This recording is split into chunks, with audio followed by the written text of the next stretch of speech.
Formulation of LPP. Next problem. The owner of a ranch is trying to determine the correct blend for two kinds of feeds for his horses. Both contains various percentages of essential gradients as shown in the table. The table is given and he is having two kinds of feeds. That two kinds of feeds, this two kinds of feeds is nothing but two products.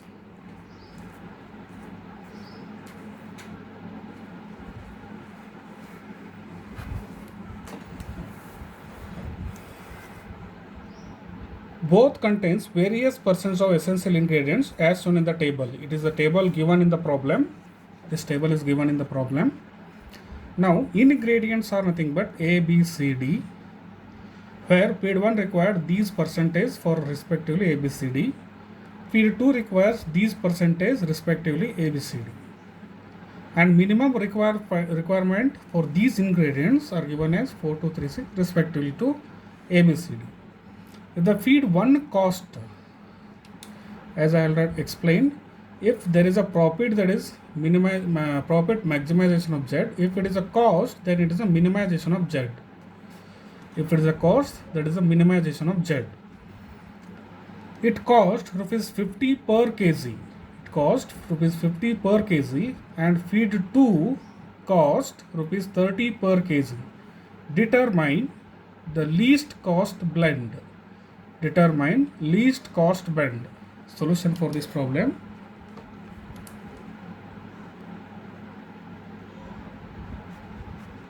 Now I have to define decision variables at the beginning.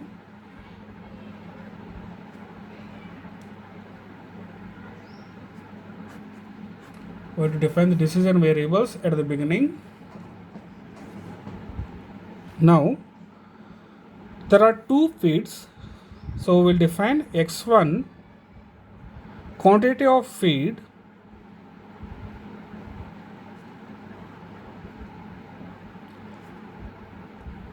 brought in kg. Right. The same way x2 will take quantity of feed 2 brought in kg. So define x1 for feed 1, x2 for feed 2. These are the decision variables, two decision variables.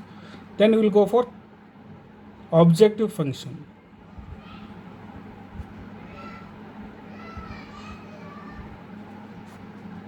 Or define objective function. As I told, there is a cost. If it is profit, max of Z. If it is a cost, minimization of Z. Right. Cost rupees 50 per kg. It cost rupees 50 per kg of feed 1. So 50 x1 plus feed 2 cost rupees 30 per kg. That is 30 x2.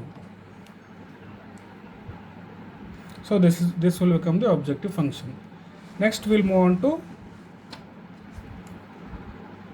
constraints.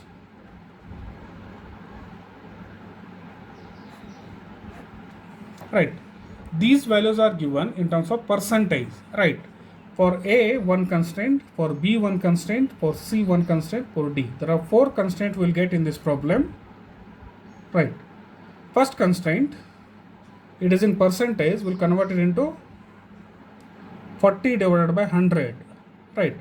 That is nothing but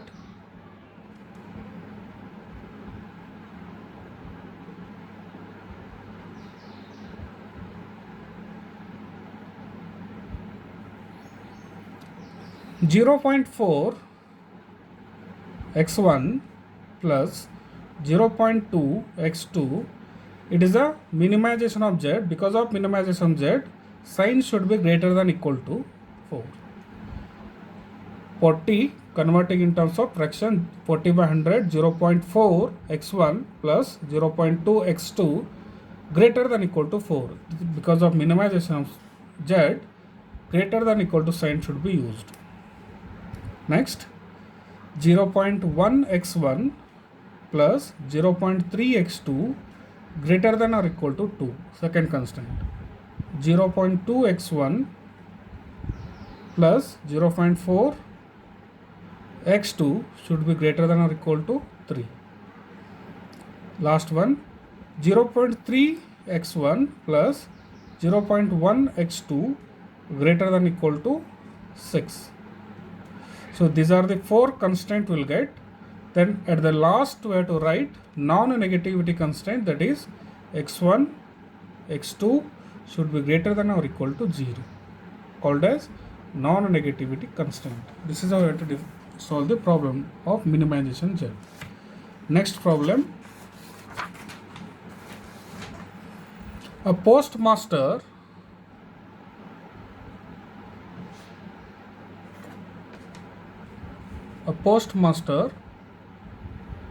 of a local post office wishes to have extra helpers.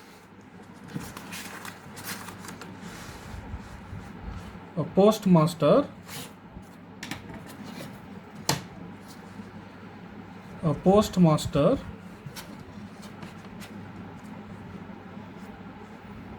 local post office wishes to have extra helpers during the Diwali season because of the large increase in the volume of mails, that is nothing but letters. Because of limited office space, the number of extra helpers should not exceed 10. According to the past experience, men can handle 300 letters and 80 packages per day, while women can handle 200 letters and 60 packages per day.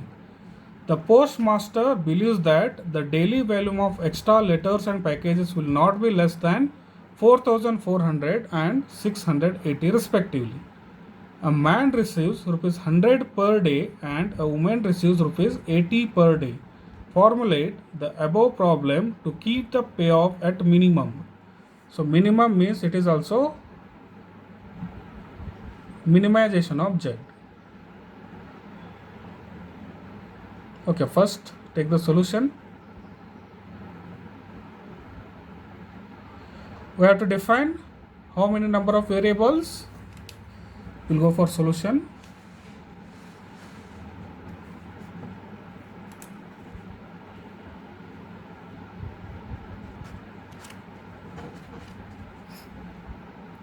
First define the decision variable.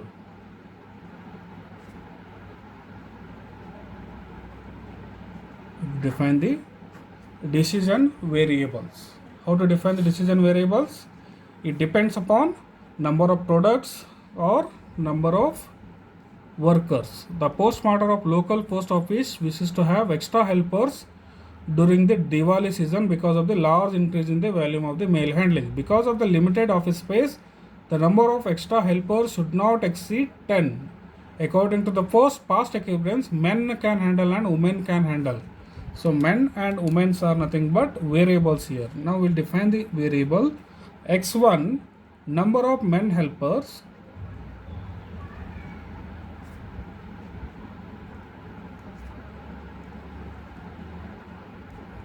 to be hired.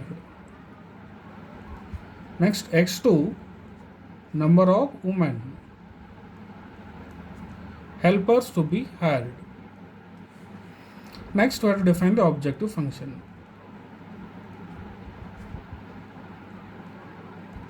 This procedure is same for all the process. First, we define the decision variable, then we have to define the objective function. The objective function should be of minimum. The cost should be minimum. Because of minimum, it is a minimization of Z. What is minimization of Z equal to? Whether it is given in the problem. A man receives rupees 100, it costs 100 rupees per day, and a woman who receives rupees 8, it is also cost. Because of that, for man x1 variable, that is 100 x1 plus 80 x2, this is called as objective function. Then we'll define constraints.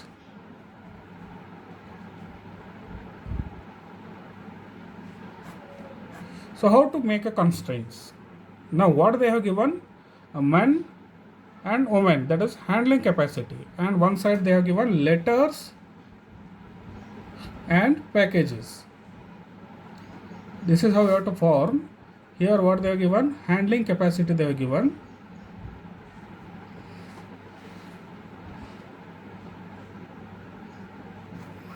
then what they have given, minimum volume they have given,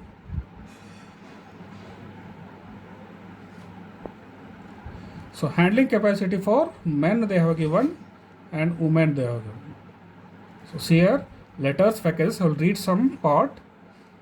Men can handle 300 letters, men can handle 300 letters and 80 packages. Men can handle 300 letters and 80 packages, right? Here women can handle 200 letters and 60 packages. 60 packages. Men can handle 300 letters, 80 packages. Women can handle 200 letters, 60 packages, right? And last, what they are given, the postmaster believes that the daily volume, minimum volume they are given, daily volume of extra letters and packages will not be less than 4,400 and 680 respectively. 4,400 letters, 680 packages respectively they have given. Now this is a type of table we have formed. Now we will write the constraint. For men who are defined as x1, for women who are defined as x2. Now constraint we have to write, that is 300 x1 plus 200 x2 for letter constraint, 300 x1, 200 x2 greater than equal to, because it is a minimization of z, 4,400, right? Then packages constraint 80 x1 plus 60 x2 greater than equal to 680. This is the 680, right? These are the two constraint, and then last you have to write x1, x2 greater than equal to 0. That is non-negativity constraint. This is how you have to solve the problem, minimization type of problem. Then we will go for next type of problem.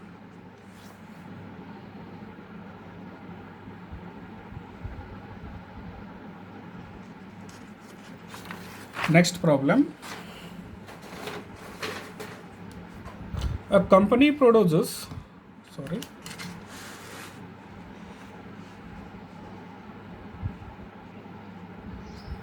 a company produces two types of hats each. Each hat of the first type requires twice as much as time as the second type. This is one constraint. A company ಏನು ಮಾಡ್ತದೆ, two types of hat it will producing. Each hat of the first type requires twice as much as time as second type. The company can produce a total of 500 hats a day. This company will produce a total of 500 hats a day. 500 hats develop ಮಾಡ್ತದೆ. The market limits daily sales of the first and second type. It is restricted to 150 and 250 hats respectively. Assuming that the profit is there, it is a maximization of z. Per hats are rupees 8 for type A and rupees 5 for type B. Formulate the problem as a linear programming model in order to determine the number of hats to be produced of each type so as to maximize the profit. It is clearly mentioned that it is a profit oriented problem. First we have to define decision variables.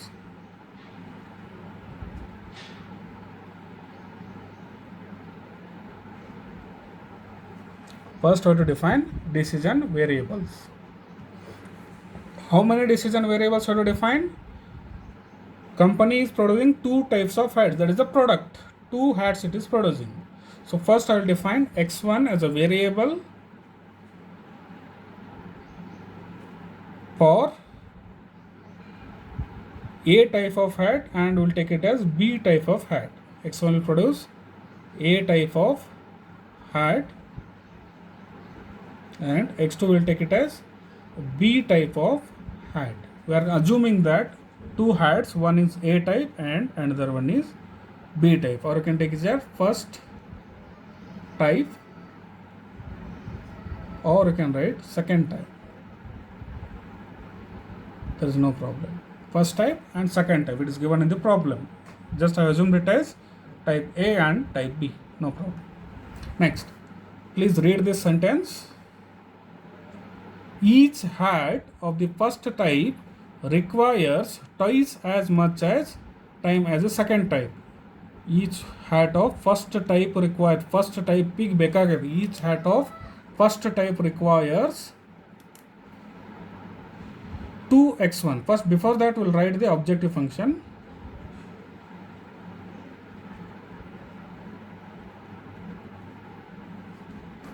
This objective function is profit oriented.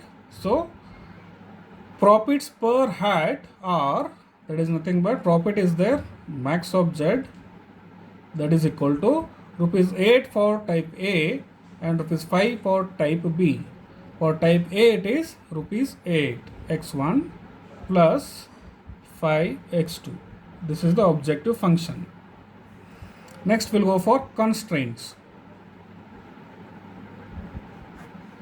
First constraint is each hat of first type requires, each hat of first type requires, each hat of first type requires twice as much labor time as the second type. Each hat of first type requires twice as time required for the first type, second type, right? Second type. So it is profit oriented, that is max object, less than or equal to the company can produce a total of 500 hats a day. Total 500 hats it is producing. This is one constraint. First one requires twice time as compared to second type, and total hats produced are 500. This is completely one constraint, right? The market limits daily sales of the first and second type 150 and 250 hats. Please understand here the restriction given for type A hat and type B hat. For type A hat there is a restriction less than or equal to 150, right? For type B hat it is less than or equal to 250. It is given as 250. X1 can be produced not more than 150, X2 can be produced not more than 250. It is a restriction given. The company can produce a total hat of 500 a day. The market limits daily sales of the first and second type to the 150 and 250. These are the three constraints for this problem. You can check any other constraint if possible. Then last but the least, x1, x2 greater than equal to 0 is called as non-negativity constraint. This is how we have to solve the problem.